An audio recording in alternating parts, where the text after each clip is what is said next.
Saudara-saudara, dasar-dasar negara telah saya usulkan. 5 bilangannya. Inikah Pancadharma? Bukan.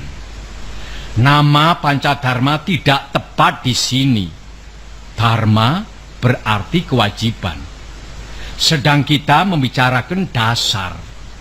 Saya senang kepada simbolik. Simbolik angka pula. Rukun Islam 5 jumlahnya. Jari kita 5 setangan. Kita mempunyai panca indera. Apalagi yang 5 bilangannya? Pendawa 5. Pendawa pun 5 orangnya. Sekarang banyaknya prinsip kebangsaan, internasionalisme, mufakat, kesejahteraan, dan ketuhanan. 5 pula bilangannya. Namanya bukan Pancadharma, tetapi saya namakan ini dengan petunjuk seorang teman kita ahli bahasa. Namanya ialah Pancasila. Sila artinya azas atau dasar, dan di atas kelima dasar itulah kita mendirikan negara Indonesia kekal dan abadi. Bismillahirrahmanirrahim. Assalamualaikum warahmatullahi wabarakatuh. Bismillah, alhamdulillah, la hawla wa la quwata illa billah. Assalatu wassalamu ala rasulillah wa ala alihi wa sahbihi wa mawalah.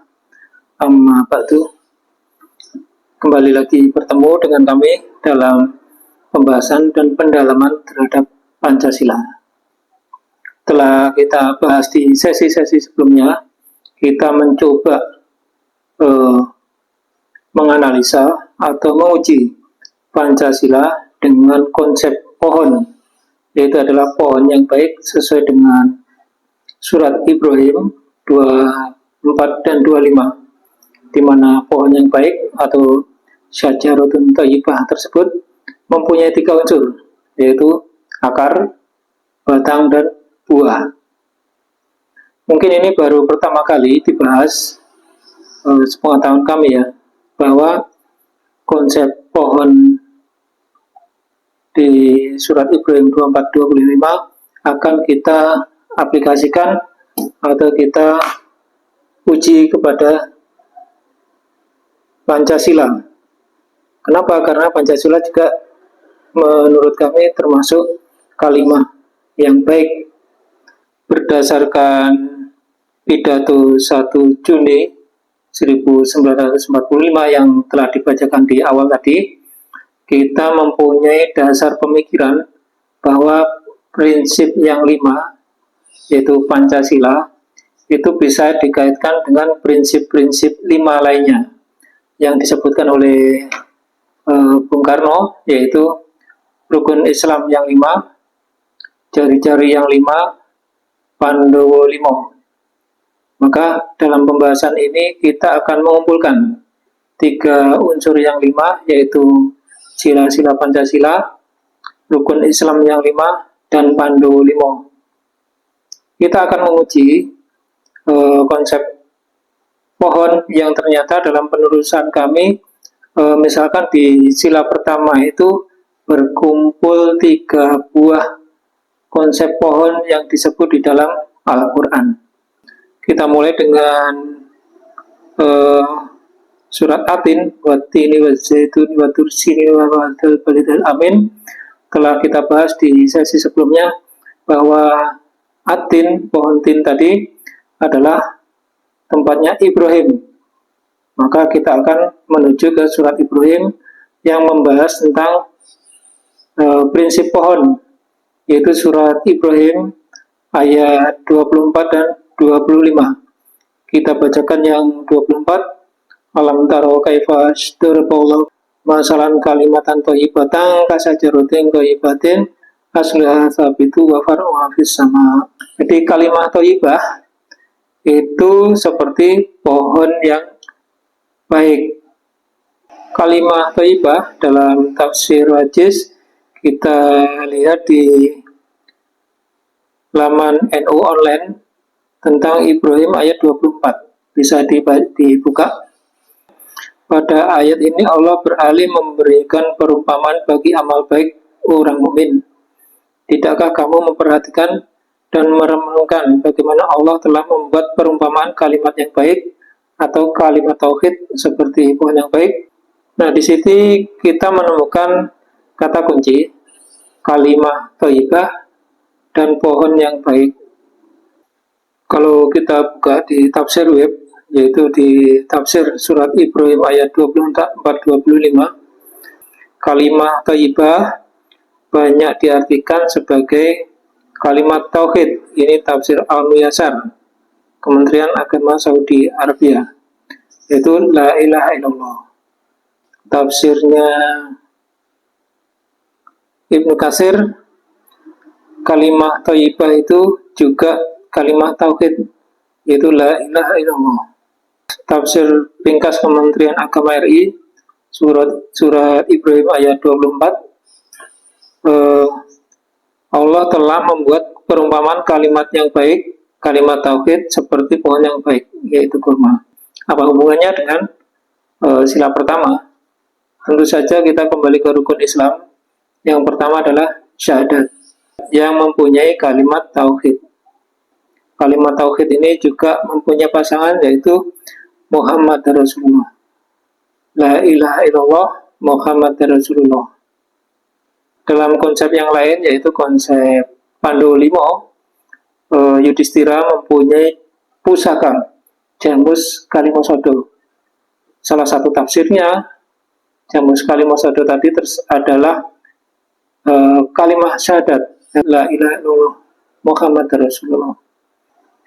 Dua kalimat ini ternyata kalau kita dalami mempunyai 12 huruf dan 12 huruf yang berjumlah 24. Yang menafsirkan 12 jam siang, 12 jam malam, 12 bulan Syamsiah dan 12 bulan Komariah, 12 Rabiul Awal dan 12 Rabiul Awal. Beliau lahir dan beliau wafat. 24 tentu saja surat An-Nur. Nah, ada apa di surat An-Nur? Maka kita akan ke sesuatu yang sudah diketahui secara umum, bahwa sila pertama ini adalah tafsir dari surat An-Nur ayat 35. Bagaimana kita bisa memahami hal tersebut? Ada 3 unsur kata, yaitu yang pertama ketuhanan yang Maha Esa, ada kata ketuhanan atau Tuhan. Yang kedua ada lambang bintang, yaitu lambang bintang adalah lambang sila pertama, dan dalam filosofinya lambang bintang ini menyinari keempat sila yang lain, sehingga ada Tuhan, ada bintang, dan ada cahaya. Di surat An-Nur ayat keberapa yang ada 3 unsur tersebut? Ternyata di situ ayat 35. Allahu nurus samawati wal ard, mathalu nurihi kamiskati fihal misbah, al misbahu fi zujajah, az-zujajatu ka'annahu kawkabun min dzurriyyu qatimin syajaratin mubarakah zaitunati la syarqiyati wala gharbiyah ila akhirih. Nah, kalau tadi kita melihat syajarah thayyibah di surat Ibrahim ayat 24-25, di surat An-Nur ayat 35 kita menemukan syajarah al-mubarakah.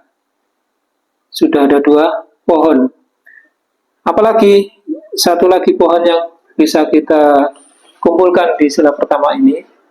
Tentu saja dalam yang telah kita bahas di sesi sebelumnya, bahwa Puntadewa tadi selain Jamus Kalimosodo itu adalah 2 kalimat syahadat, juga ditafsirkan sebagai sodo limo, alif yang jumlahnya 5 nanti yang membuat geometri bintang. Alif ini kita pahami sebagai Adam. Tentang Adam ini tentu saja kita akan kembali ke surat Al-Baqarah di ayat ke-30. Ingatlah ketika Tuhanmu berfirman kepada malaikat, sesungguhnya aku hendak menjadikan seorang khalifah di muka bumi. Jadi Adam ini adalah khalifah atau wakil Allah di muka bumi. Untuk menjadi khalifah, Adam dibekali dengan ilmu. Wa 'allama Adama asma'a kullaha. Dan dia mengajarkan kepada Adam nama-nama atau benda seluruhnya. Jadi Adam adalah khalifah dan Adam dibekali ilmu tentang asma Allah seluruhnya. Di ayat 35 terkait dengan hal tersebut, dan kami berfirman, hai Adam, diamilah oleh kamu dan istrimu surga ini, dan makanlah makanan yang banyak, lagi baik di mana saja yang kamu sukai, dan janganlah kamu dekati pohon ini, yang menyebabkan kamu termasuk orang-orang zalim. Di ayat yang lain, yaitu surat Toha ayat 120, wawaswasa ilahi syaitanu qala ya Adamu hal adulluka ala syajaratil khuldi wa mulkin la yabla. Maka setan membisikkan pikiran jahat kepadanya. Ia berkata, wahai Adam, maukah aku tunjukkan kepadamu pohon khuldi atau keabadian dan kerajaan yang tidak akan binasa. Nah, ternyata kalau kita membahas Pancasila, rukun Islam, dan pendahulu 5, maka kita akan menemukan 3 pohon di sila pertama dengan penafsirannya, yaitu syajaratun thayyibah, pohon yang baik. Yang kedua, syajarah al-mubarakah, pohon yang penuh berkah. Dan pohon khuldi dalam kisah Adam dan Iblis di surga. Apakah hal ini, yaitu berkumpulnya 3 pohon di sila pertama ini dengan penafsirannya, apakah hal ini kebetulan atau para pendahulu bangsa dulu, yaitu yang merumuskan Pancasila sudah mengetahui hal ini dan sementara saat ini masih disembunyikan? Nah, itu perlu kita diskusikan lebih dalam lagi di balik penafsiran pohon-pohon tersebut. Maka kami dalam sesi yang sebelumnya dengan sangat yakin bahwa Pancasila ini adalah sebuah konsep pohon, yaitu sebuah konsep yang bisa digunakan untuk menguji sebuah kebenaran, gold standar kebenaran. Sehingga dengan menemukan 3 jenis pohon di sila pertama ini, saya kira Pancasila sebagai konsep pohon adalah bisa diterima adanya. Demikian untuk sesi kali ini. Kita telah mengungkap ada 3 jenis pohon yang disebutkan di dalam Al-Quran, dan ternyata kalau kita kaitkan dengan Pancasila, Pandawa Lima, dan Rukun Islam sesuai dengan pidato 1 Juni 1945 oleh Bung Karno, maka semuanya klop adanya. Demikianlah untuk kali ini. Kurang lebihnya kami minta maaf. Kami akhiri. Wallahu yar'ana wa yahwadna walhamdulillahirabbil alamin. Wassalamualaikum warahmatullahi wabarakatuh.